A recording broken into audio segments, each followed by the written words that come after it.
الذين آمنوا كتب عليكم الصيام كما كتب على الذين من قبلكم لعلكم تتقون.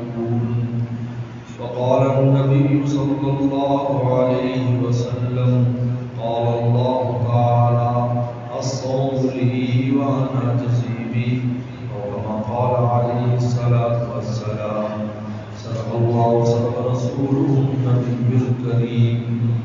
میرے بہت بزرگ اور دوستوں، آج اس مسجد میں قاری طاہر صاحب کی زیر نگرانی افطار پارٹی کا اہتمام، میں بھی سفر سے واپس آ رہا ہوں۔ اللہ تعالیٰ نے قرآن مجید میں روزے کے مقاصد میں سب سے اہم مقصد بیان کیا، لعلکم تتقون، کہ تم میں تقویٰ آ جائے۔ تقویٰ نام ہے گناہ کے چھوڑنے کا۔ جب انسان نفس اور شیطان سے آزاد ہو جاتا ہے تو متقی کہلاتا ہے۔ نفس اور شیطان سے آزادی کا نام تقویٰ ہے۔ فرمایا کہ وہ رمضان میں ہم تمہیں دے دیتے ہیں، مفت میں دے دیتے ہیں، آسانی سے دے دیتے ہیں، اس لیے کہ روزے کی خاصیت یہ ہے کہ انسان میں تقویٰ پیدا کرتا ہے، انسان سے گناہ چھوٹ جاتے ہیں، اس لیے کہ نفس کوئی مطالبہ نہیں کرتا بھوک پیاس کی وجہ سے۔ نفس یہ عجیب ہے، اس کا پیٹ بھرو گے آپ کو نقصان دے گا، بھوکا رکھو گے آپ کو فائدہ پہنچائے گا۔ اللہ نے رمضان ہمیں اس لیے دیا کہ نفس جب انسان دل کو بھوکا پیاسا رہتا ہے فرشتہ ہو جاتا ہے، روزے دار کی مشابہت فرشتوں کے ساتھ ہے۔ اس لیے رات کو قرآن کی عبادت دے دی تاکہ دن کو فرشتے بنو، رات کو قرآن کا نور جذب کرو۔ روزے فرشتوں کی خوراک نور ہے، اس لیے ان کو جوڑا ہے، کیونکہ قرآن کا نزول رات میں ہوا ہے۔ اس لیے لکھا ہے کہ رات کو تلاوت کرنا افضل ہے بنسبت دن کے، کیونکہ قرآن مجید نازل رات کو ہوا ہے۔ تو رات کی عبادت دے دی، دن کو فرشتہ بنا دیا، نفس فرشتہ بن جاتا ہے، حلال چیز بھی استعمال نہیں کرتا اللہ کے حکم کی وجہ سے، اور اتنا اونچا چلا جاتا ہے انسان اس رمضان میں۔ دیکھیں ہم سے گناہ کیوں ہوتے ہیں؟ اس لیے کہ ہمیں اس بات کا خیال نہیں ہوتا کہ اللہ ہمیں دیکھ رہا ہے، حالانکہ اللہ ہمیں دیکھ رہا ہے، لیکن اس کو خیال نہیں ہوتا گناہ کرتے ہوئے کہ اللہ اس کو دیکھ رہا ہے۔ لیکن رمضان کے مہینے میں یہ کیفیت بچوں کو بھی حاصل ہے۔ چھوٹا بچہ اگر ہوگا روزہ رکھا ہے، اس کا دل چاہے چھپ کر کوئی چیز کھا لے، کیا چیز روکتی ہے؟ ابا تو نہیں دیکھ رہا، اماں نہیں دیکھ رہے، دوست نہیں دیکھ رہے، اس کے دل میں یہی اندر سے آواز اٹھے گی میرا ربا دیکھ رہا۔ کسی کو بھی یہ کیفیت پیش آئے گی جو اکیلے میں چاہے، اسی لیے فرمایا الصوم لی، یا صوم لی کیوں فرمایا؟ محدثین نے اس کے بارے میں دو عجیب باتیں لکھی۔ الصوم لی، اللہ تعالیٰ فرماتے ہیں روزہ میرے لیے، بھئی ہر عبادت اللہ کے لیے، نماز اللہ کے لیے، روزہ زکوٰۃ اللہ کے لیے، حج، لیکن یہ صوم لی کیوں فرمایا کہ روزہ میرے لیے؟ اس لیے کہ روزہ اللہ اور بندے میں راز ہے، انسان جانتا ہے روزے دار ہے یا نہیں، دوسرا گواہی نہیں دے سکتا۔ الصوم لی، اس میں جس درجے کا اخلاص ہے وہ جانتا ہے۔ ایک آدمی منہ خوش کر کے آ جائے اور اس نے روزہ نہ رکھا ہو تو آپ سمجھیں گے روزے دار ہے۔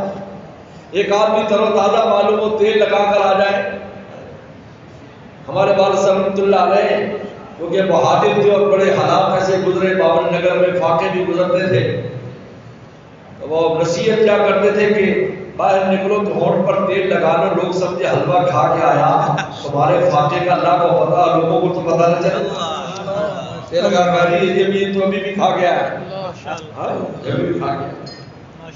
الصوم لی، اللہ فرماتی ہے میرے اور بندے میں راز ہے۔ نماز میں گواہ موجود ہے، فلاں نماز پڑھ رہا ہے، حج میں گواہ موجود ہے، زکوٰۃ خراج جس کو دے گا وہ گواہ ہے، لیکن جہاں روزے کی باری آتی ہے یہ بندہ جانتا ہے، اللہ جانتا ہے۔ یہی وجہ ہے کہ انسان خلوت میں ہوتا ہے، اس کو کوئی نہیں دیکھ رہا اور اس کا دل چاہے کہ کچھ کھاؤں پیوں، تو اس کو کیا چیز روکتی ہے؟ میرا اللہ مجھے دیکھ رہا ہے۔ یہ کوئی معمولی کیفیت نہیں ہے، کیفیات میں سب سے اونچی کیفیت ہے۔ سب سے پہلے پیغمبر صاحب نے ایمان کو بیان کیا، ایمان کے بعد اسلام کو بیان کیا، اسلام کے بعد احسان کو بیان کیا۔ احسان کیا ہے کہ ایسی عبادت کر گئے تو اللہ کو دیکھ رہا ہے، ورنہ اللہ تو تجھے دیکھ ہی رہا ہے۔ روزے میں اللہ تعالیٰ یہ نعمت ہمیں عطا فرما دیتے ہیں۔ اگر یہ کیفیت پکی ہو جائے تو کبھی زندگی میں گناہ نہ ہو۔ وہ اگر گناہ کرنے لگے گا کہے گا یار میرا اللہ مجھے دیکھ رہا ہے، کیسے گناہ کرے گا؟ میرا اللہ مجھے دیکھ رہا ہے۔ الصوم لی، میں روزہ میرا ہے۔ اس سے پتہ چلتا ہے کہ انسان کے کسی عمل میں جتنا اخلاص ہوگا اور جتنی رازداری ہوگی اتنی اس کی قیمت زیادہ ہوگی۔ اس لیے فرض میں تو ہے کہ فرض میں بتاؤ، لیکن نفل میں ہے چھپاؤ، تمہارے اللہ کے درمیان ہو۔ حدیث شریف میں آتا ہے کہ آدمی دائیں ہاتھ سے صدقہ دیتا ہے کہ اس کے بائیں ہاتھ کو پتہ نہ ہو، اتنی خاموشی سے صدقہ دیتا ہے کہ تشبیہ دی آپ نے کہ دائیں سے دے اور بائیں کو پتہ نہ ہو، ورنہ اس شخص کو عرش کا سایہ ملے گا جس دن کسی شے کا سایہ نہ ہو۔ جتنا اخلاص بڑھتا جائے۔ الصوم لی، میرے لیے روزہ، انا اجزی بھی، میں اپنے خود براہ راست میں بدلہ دوں گا۔ یہی وجہ ہے محدثین نے لکھا ہے کہ جب انسان پر مقدمہ کرنے والے لوگ آئیں کہ اس نے مجھے گالی دی، اس نے میری غیبت کی، اس نے میرا مال دبایا وغیرہ وغیرہ، اس کے اعمال دے دیے جائیں گے۔ چلو نمازیں دے دو، اس کے روزے، اس کو حج دے دو، اس کا صدقہ دے دو، اس کا فلاں دے دو۔ جب وہ ختم ہو جائیں گے تو اس کے گناہ اس پر لاتے جائیں گے دعویٰ کرنے والوں کے۔ لیکن جب روزے کی باری آئے گی اللہ فرمائے گا صوم لی، روزہ تو میرا، یہ حساب نہیں ہوگا۔ اگر میں تجھے جنت دے دوں تو تو اس کو چھوڑتا ہے اور کیا چاہیے؟ اگر صوم لی، بخاری کی حدیث ہے، یہ بخاری شریف کی حدیث قدسی، روزہ میرے لیے، وانا اجزی، میں بدلا، براہ راست بدلا دیں گے، فرشتوں کا واسطہ نہیں ہوگا۔ اور دوسری مطلب کیا لکھا محدثین نے، کیا صوم لی کہ روئے زمین پر کسی نے بھی بتوں کے نام پر روزہ نہیں رکھا، صرف خدا کے عاشقوں نے خدا کے نام پر روزہ رکھا۔ سبحان اللہ۔ کسی غیر اللہ کے نام پر کوئی بھوکا پیاسا نہیں رہا، لیکن مومن اللہ کے نام پر صبح سے شام تک بھوکا پیاسا رہتا ہے اور خوشی خوشی رہتا ہے اور صبر کرتا ہے، برداشت کرتا ہے، سردی ہو گرمی ہو۔ اس لیے کہتے اس عبادت میں چونکہ صبر شامل ہے، اور صبر کی عبادت وہ ہے جس میں اللہ کی معیت ملتی ہے، ان اللہ مع الصابرین، انما یوفی الصابرون اجرهم بغیر حساب۔ اس کی تفسیر میں لکھا ہے کہ صابرون سے مراد روزے دار ہے۔ تو میرے دوستو، اللہ تعالیٰ نے عظیم الشان ہمیں جو عبادت دی ہے، تقوی کی نعمت ملتی ہے پہلے نمبر پر۔ نمبر دو، اخلاص کی نعمت ملتی ہے کہ ہر کام مولا کے لیے ہونا چاہیے، ریاکاری نہیں ہوتی، لوگوں کو خوش کرنے کے لیے نہیں۔ اللہ خوش ہو جائے گا، رب راضی تو جگ راضی ہے۔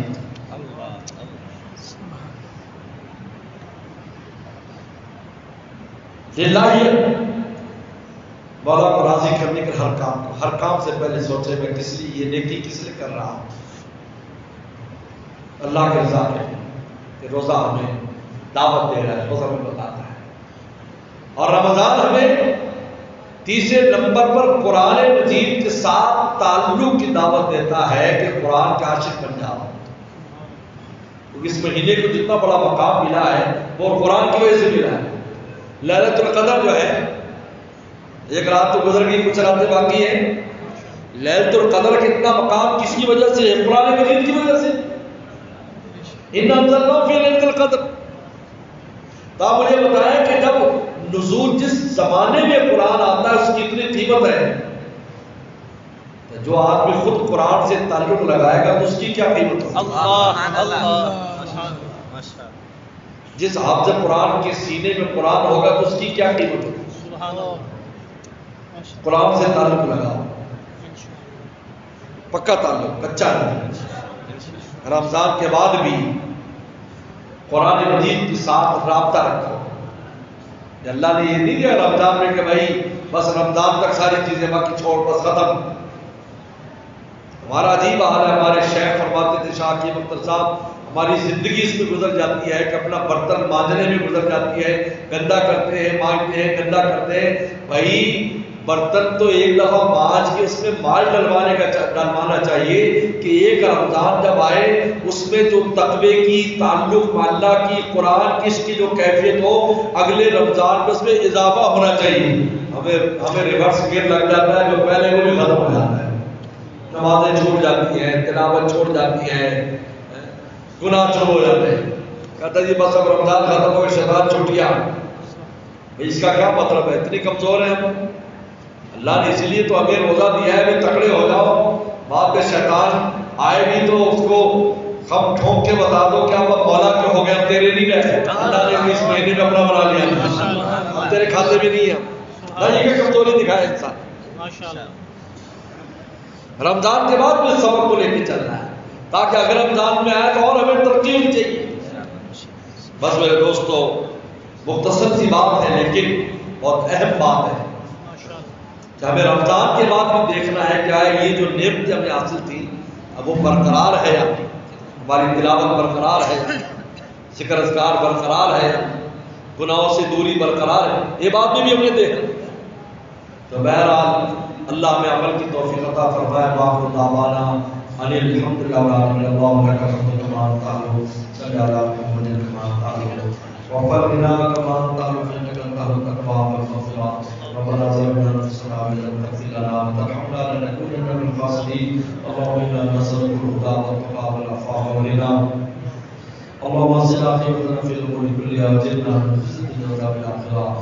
اللہ اس مبارک مہینے میں ہمیں یا اللہ صحیح معنوں میں تقوی کی دولت نصیب فرما، اپنے تعلق کی دولت نصیب فرما، قرآن مجید کی عشق نصیب فرما، اخلاص کی دولت نصیب فرما۔ اللہ ہم وقت آپ کو یاد رکھنے کی توفیق عطا فرما، آپ کی ناراضگی سے بچنے کی توفیق عطا فرما، اللہ 100% آپ کا بن جانے کی توفیق عطا فرما۔ اللہ اس رمضان کو پوری امت کے لیے خیر و برکت کا ذریعہ فرما۔ یہ یا اللہ ہم میں سے ہر ایک کو، ہماری اولاد کو، ہمارے دوست احباب کو، سب کو یا اللہ ليلۃ القدر کی نعمت نصیب فرما، ليلۃ القدر کی نعمت نصیب فرما، ہم میں سے کسی کو بھی محروم نہ فرما۔ یا اللہ اپنی ولایت اور دوستی کو نصیب فرما۔ یا اللہ دائمی ہمیں تقوی نصیب فرما۔ یا اللہ جس طرح آپ اس مبارک مہینے میں رزق میں اضافہ فرماتے ہیں، ہمیشہ کے لیے ہمارے رزق روٹی میں اضافہ فرما اور اس میں خیر و برکت فرما۔ یا اللہ اس مسجد کو، اس محلے کو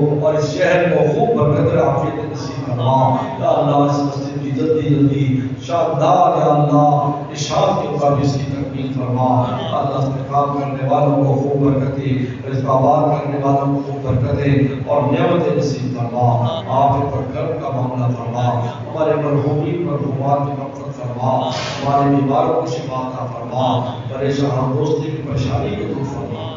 یا اللہ رزق روٹی کی تنگیوں کو دور فرما۔ یا اللہ رزق حلال میں فراوانی فرما، قرضوں کے بوجھ کو دور فرما۔ یا اللہ ہر طرح کی عافیت نصیب فرما۔ ہر دوست کی ماں بہن کی جو بھی حاجت ہے اپنے خزانوں سے ہماری حاجات کو پورا فرما۔ یا اللہ ہمارے ملک پاکستان کی حفاظت فرما، پاکستان کی حفاظت فرما، پاکستان کے خلفشار کو انتشار کو ختم فرما، پاکستان کے خلفشار انتشار کو ختم فرما۔ یا اللہ صحیح سمت اور صحیح رخ پر یا اللہ اس ملک کو چلا۔ یا اللہ درد یا اللہ ملک و ملت کا درد رکھنے والے حکمران نصیب فرما۔ یا اللہ عافیت دارین نصیب فرما۔ یا اللہ جو مانگا ہے وہ بھی عطا فرما، جو نہ مانگ سکے وہ بھی عطا فرما۔ ربنا تقبل منا انک انت السمیع العلیم وتب علینا انک انت التواب الرحیم۔ صلی اللہ تعالی علی خیر خلقہ محمد و آلہ وصحبہ اجمعین۔